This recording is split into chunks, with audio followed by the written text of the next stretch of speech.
தலைகுனிந்தது தமிழ்நாடு. அதிகரித்துள்ள போதை கலாச்சாரம், குற்றவாளியாக மாறிய காவல்துறை, போதையில் தறிக்கெட்டாடும் இளைஞர்கள், பெண்களுக்கு பாதுகாப்பில்லாத நிலை என தமிழ்நாட்டில் வாழ்வதே பெரும் போராட்டம் என்ற நிலைக்கு தள்ளப்பட்டிருக்கும். இதற்கெல்லாம் ஒற்றை காரணமாக ஆளும் திமுக அரசு திகழ்கிறது. அண்ணா அறிவாலயத்திற்கு பின்னால் போதை குடோன், டிஜிபி அலுவலகம் எதிரே பெண்ணின் போன் பறிப்பு, விசாரணை என்ற பெயரில் அப்பாவியை கொலை செய்த போலீஸ், முதல்வர் திருச்சிக்கு சென்றபோது போலீஸ் குடியிருப்பில் நடந்த பயங்கர கொலை, போலீஸை தாக்கிய இளைஞர்கள், விச சாராயம் குடித்த 60க்கும் மேற்பட்டோர் பலி, சிறுமியை பாலியல் வன்கொடுமை செய்த போலீஸ் என நீண்டு கொண்டே செல்லும் இந்த லிஸ்டை முடிக்க ஒரு முழு மாதமே போதாது. இரும்பு கரம் கொண்டு சட்ட ஒழுங்கை பாதுகாப்பேன் என சொல்லும் முதல்வர் மு.க. ஸ்டாலினுடைய அந்த இரும்பு கரம் எங்கே உள்ளது என்பதுதான் இப்போது வரை யாருக்கும் தெரியவில்லை. இப்போது வரை டிஜிபியை நியமிப்பதில் என்னதான் பிரச்சனை இந்த மக்கள் விரோத அரசுக்கு என்பதும் தெரியவில்லை. தமிழ்நாட்டில் சட்டம் ஒழுங்கு பிரச்சனை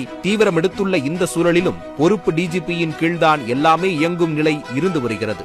போதாததற்கு முதல்வர் மு.க. ஸ்டாலினே போலீஸ் மந்திரியாகவும் உள்ளார். இதிலே நாம் தெள்ள தெளிவாக புரிந்து கொள்ள முடியும் ஏன் காவல்துறை இவ்வளவு இக்கட்டான நிலையில் உள்ளது என்பதை. இவை எல்லாவற்றையும் விட சமீபத்தில் ஒரு டேட்டாவின் மூலம் தமிழ்நாட்டில் இந்த திமுக ஆட்சியில் மட்டும் பாலியல் வன்கொடுமையால் பாதிக்கப்பட்ட 6999 சிறார்களுக்கு இழப்பீடு வழங்கப்பட்டுள்ளது தெரிய வந்துள்ளது. அதாவது சுமார் 7000 சிறுமிகள் வன்கொடுமை செய்யப்பட்டுள்ளன. இந்த தகவல் சமூக நலன் மற்றும் பெண்கள் அதிகாரமளித்தல் துறை வெளியிட்ட டேட்டாவின் மூலமே வெளிச்சத்திற்கு வந்துள்ளது. இத்தனை குற்றங்கள் அரங்கேறிய போதும் அவர்களுக்கு இழப்பீடு மட்டுமே வழங்கப்பட்டுள்ளது. நாளுக்கு நாள் நிலைமை இப்படி மோசமடைந்து வரும் சூழலில் திமுக கூட்டணியில் அங்கம் வகிக்கும் அரசியல் கட்சிகளே தமிழ்நாட்டில் பெண்களுக்கு பாதுகாப்பில்லை என்பதை வெளிப்படையாக பேசத் தொடங்கிவிட்டன. தங்கள் குடும்ப நலனில் அதிக கவனம் செலுத்தும் முதல்வர் ஸ்டாலின் ஓரளவு தமிழ்நாடு நலம் பெற உழைத்தாலே போதும் பெருமளவில் குற்றங்கள் குறையும்,